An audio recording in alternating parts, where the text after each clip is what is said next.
welcome to another episode of Half Court Press. He's Wilson Moore. I'm John Walker, and we're going to put a bow on the season today because a lot has happened in the 2 weeks since we've recorded. Uh, Nebraska has got some guys, Creighton has got some guys, and a champion was crowned in Las Vegas. We're going to talk about all of that over the next, let's say, half hour or so. But before we dive into it, Wilson, how the heck are you, man? No, I'm doing pretty well, John, although that's kind of a relative thing because, I'm doing as well as you can do when it's not college basketball season anymore. There's a certain Yeah. ceiling you hit, like when it's not college basketball season versus when it is. But all things considered, I'm doing about as well as I can given the circumstances. Yeah, it's people love to embrace the madness and nobody tells you what to do when it's all over, Yeah. you know. So what I do mean, you do when it's all over? I know what we do, You John. move on quick. We stay on alert at all times because at any time in the next couple weeks, anything can happen. A team can get 5 transfers in 6 days, like Nebraska did. It keeps you on your toes. Yeah, it sure does. Like you can entirely rebuild your roster. You can find missing pieces that you absolutely needed with some of the best players in the portal. Um, we'll we'll talk about this a little bit, even though it's a basketball podcast. Like historic coaches leave universities. Who knows what this time of year has in store? We certainly haven't known over the past couple of weeks, partly because Creighton did a lot of its work early, and some of that was up in the air since the last time we recorded, and Nebraska was still playing games, which I think will just take us right into it, Wilson. We won't spend too long on this because as quickly as Fred Hoiberg and Greg McDermott had to move along from the season, we're going to do the same in that respect. But let's put a bow on it. We've already done that with Creighton. We've already eulogized Creighton season a couple of weeks ago, and now it's time for the Huskers, who are champs in one way or another. They are. They won the college basketball crown, the inaugural college basketball crown, which, yeah. And as we, I believe, discussed on this pod, like I remember we said, the trophy for winning the crown better be a crown, and it Yeah. was. And it was pretty glorious, I gotta say. Like Cale Jacobson was wearing that thing. Jawan Williams. I just combined Bryce Williams and Jawan Gary.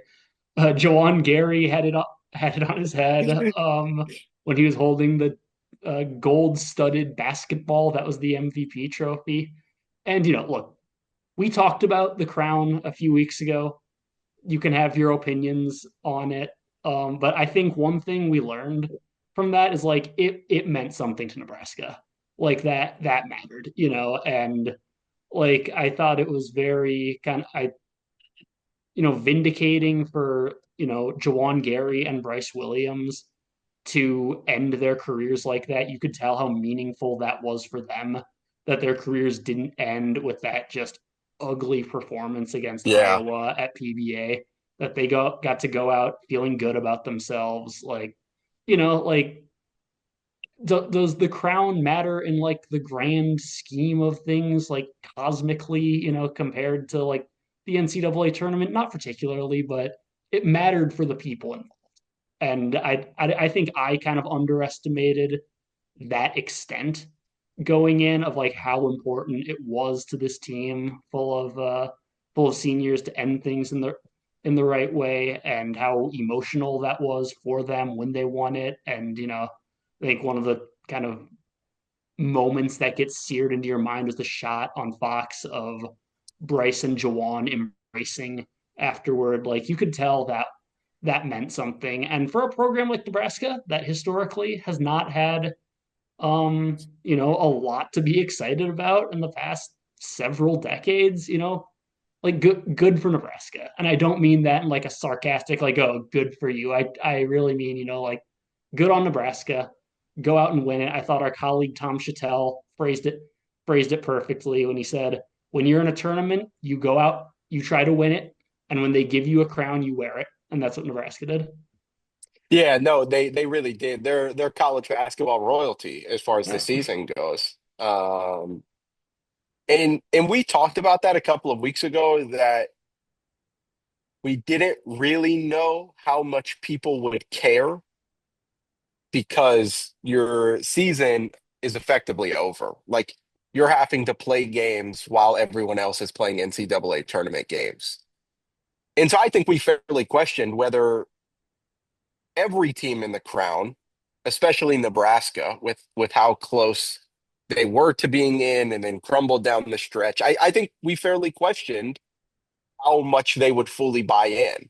Yeah. And that was one of the things that stuck with me was how much they actually cared to not only win the whole thing but win each game. Yeah. Like they were excited along the way. They wanted to play more basketball together, and they played just about as much basketball as they possibly could have, given the position they put themselves in down the stretch. And with that, they washed the taste out of their mouths Yeah. from that kind of crash and burn into the regular season. They it makes it softens the blow on the crash and turns the heat off just a bit on the burn when you're able to go do that. It's been a whirlwind since then. That was on Saturday, right? Or that was on So Sunday. Can't Sunday, remember. Sunday. It's been a whirlwind Can't for believe that was us only as 3 days ago. That dude. feels so I much know. longer ago. I know it really does. Semifinal was on Saturday, right? Right. Or is that Yeah. wrong? Okay, Yeah. Yeah. so Yeah. they win on Sunday, and it's just been insanity since then,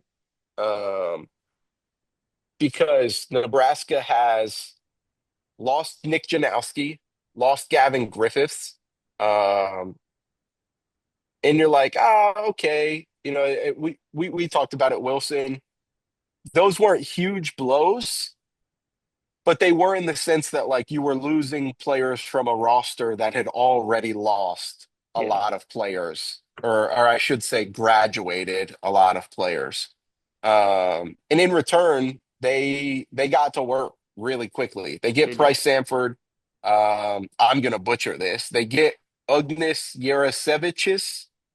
I think so. I Uh, think it's Ugnis. I think it's a hard U because Ugnis. his Okay, his nickname is Oogie. As we talked to okay, Fred Hoiberg today, and they Fred referred to him as Oogie. That it seems to be like that's what like his teammates call him is Oogie. okay, So I okay. assume that means his first name is Ugnis. I, Yeah, that's the sound the U takes on yeah. there. And then they get, old friend alert. They get Jamarcus Lawrence back after he spent a year at Rhode Island. Have added Kendall Blue, added Will Cooper, and in the middle of all of that, Kale Jacobson, who had a pretty good week at the Crown, I would say, comes out and says, "Hey, I'm coming back to Nebraska next year." Yeah. So it's been a whirlwind, and I would love for you to walk us through what the last I don't know, 72 hours have been like. They've been crazy. At the past, they've all come at like strange times. Like, Oogie committed like an hour before Nebraska had a game. Um, without taking a visit, it was all on Zoom. Lawrence, I think, is one of the kind of funny things of the current portal era that a guy can do this. That because Right. Jamarcus is not the only person to do this, to go to one school and come back a year later. But, obviously there's a lot of different ways we can break down these five guys in incoming. But to me, the biggest kind of through line in all of this is every one of these guys is a capable 3-point shooter. Yurasevicius had the worst numbers last year from three, and he is 6'10" and shot 31% from deep. Uh, Price Sanford shot 40%. Kendall Blue shot 41%. Cooper shot like 37%, I think. Who am I missing? Jamarcus shot like 36, 37%, Yeah. somewhere in there. And to me, that points to a very like specific effort of retooling and getting back to the identity that Nebraska had when it made the tournament in 2023-24. Because, you know, Fred said it Yeah. all year long. This team's identity, we don't have the shooters, we don't have the scorers to do what we did last year. This team is a gritty, dirty, grimy team. That's how we have to win games. And as we saw, that didn't really work. You know, they won 7-13 in Big Ten play. You know what does have a track record of working for Nebraska?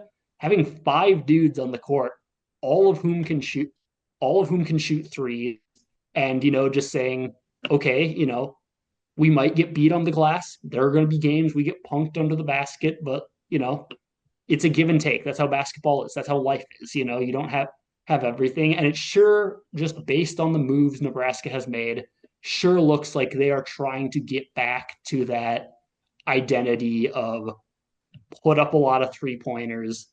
You know, have a bunch of guys who on a given night anyone can get hot and it can be their night. And I think the guys they have added reflect that. Yeah, I think so too. The big thing for the big thing for me is as well, or I should say, as poorly as they shot it from three this year, they didn't defend the perimeter all too well either. No. So I'm curious, Wilson, if you think as much as these guys will affect the perimeter offense, will they affect the perimeter defense as well? Well, they've got guys with the length to do that. You know, that I guess that's another Fred Hoiberg staple is, you know, big Yeah, wings. And that's what yeah, they've got in, you know, Blue is 6'6", Sanford is 6'7". So in theory, you know, those are guys with the tools to be solid perimeter defenders. I think the biggest impact in this is Jamarcus Lawrence, who we know from his time at Nebraska is a very good defender out on the perimeter. He's a guy, you know, he's only 6'3", but he's a guy who can often yeah. guard the other team's best scorer. So yeah, I think they certainly have the tools to do so. You know, I think it's interesting. I don't, based on how this roster is shaping up, I don't know that they're going to have like a, you know, a prototypical rim protector like Braxton Mia last year, but Yarosevicius had like a I think like 3% block percentage according to Ken Palm. We know Buchtengel is a pretty solid defender on the interior. But yeah, I think that's a good point about the perimeter defense. And you know, in theory, I think it's better. This is all just Right. talk until next Right. November. But yeah, It's I think April.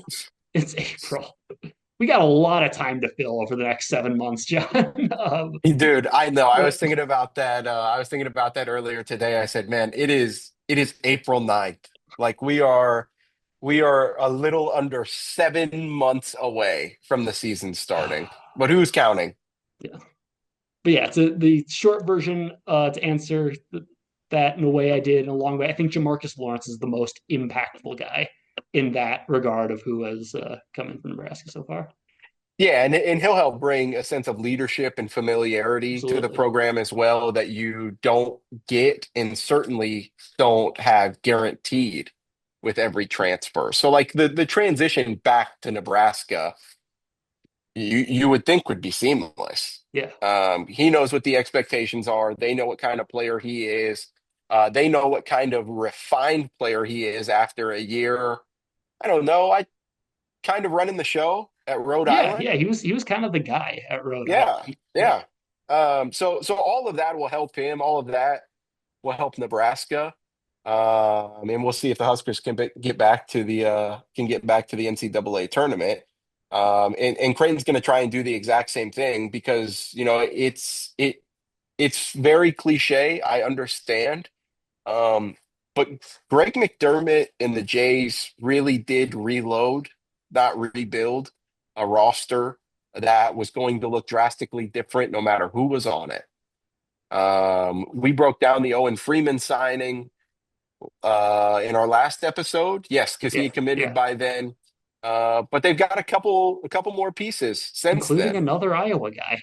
including another Iowa guy. They So let's Fran McCaffrey might as well be sitting courtside at the next Creighton Nebraska game with the number of maybe Penn will have the day off that Yeah, night. But maybe Penn will have the day off. And I think when you texted me that a few days ago, I said they should have Fran throw up the tip. Like and he you should are do the opening absolutely right tip. about that. Yeah, You have him go out there and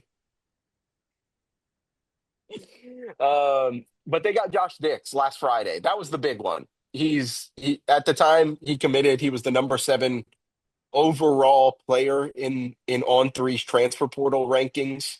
So just a massive get for the Jays. He's a Council Bluffs native, so he's coming home in a way. I know it's across the border, but it's like 12 minutes from Creighton. Like his high school is like 12 minutes from Creighton. So like he's coming home essentially. Um, and it was huge to get him, but more importantly, it was huge who the Jays beat out for Josh Dix, because he was seriously considering Illinois, seriously considering Kansas. There was a report out there that he had talked to Indiana and that he had mulled a return to Iowa under newly hired head coach Ben McCollum. And he chooses Creighton out of all of those. He brings his farewell tour back home. Um, and Wilson, you know a little bit because you watched him over the past couple of seasons, but he's going to be a seamless fit yeah. in Greg McDermott's system. Like a ball dominant creator, and he doesn't have to have the ball, but like he's damn good when he does. So like a creator who averaged, 14 points a game last year. He's a career 42% three-point shooter, 6'6", 210. Like he's gonna play the two. He'll play the three in some lineups, but he's gonna play the two. And he's gonna do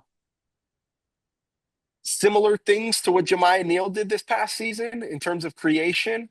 I think what we get from Josh Dix this season looks a little bit like a blend of what we had from Trey Alexander 2 seasons ago and what Jemiah Neal did this past season. I think Josh Dix falls somewhere right in there.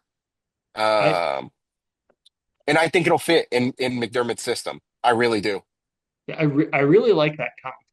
Of somewhere between Trey Alexander and Jemiah Neal, just in terms of like what they were asked to do. Because yeah, I think like in relation to Jemiah Neal, Dix isn't quite like the blunt force Yeah.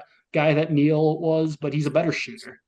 And Yeah. he shot the lights out that first Nebraska Iowa game this season at Carver Hawkeye, especially in the first half. It was Peyton Sandfort was the guy who like kind of drove the bus on that comeback, but Dix kept Iowa around in the first half. He can shoot the lights out, and I completely agree that I don't know that there was a better fit for Creighton and for Greg No. McDermott available in the portal this cycle.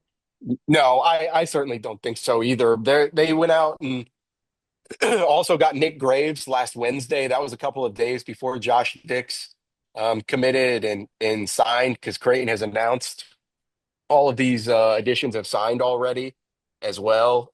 Nick Graves, Charlotte guard, just brings that kind of veteran presence that they lost at point guard. It will certainly not look the same as Stephen Ashworth, but I'm a big fan of Nick Graves.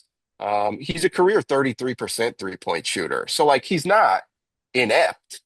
And obviously most people get a shooting boost in McDermott's system anyways. So I think he'll be improved. He gives them that downhill veteran rim presence, distributes a little bit, defends quite a bit. But Josh Dix was the huge one. And then this isn't really portal news, Wilson, uh, but Creighton also signed a Serbian center, Alexa Dimitrijevic. This had been in the works for a while. Like he visited in late February. Then he visited Illinois and visited Michigan as part of a kind of campus tour. And he's been verbally committed for like the last few weeks, like 3 weeks or so, from my understanding. Creighton makes that official. on what I think that was early Sunday. Creighton makes it official. Maybe Monday. I can't even remember because all of the days have bled together at this point. You and Uh, me both. it was Monday that they announced that Alexa announced his commitment and that Creighton announced he had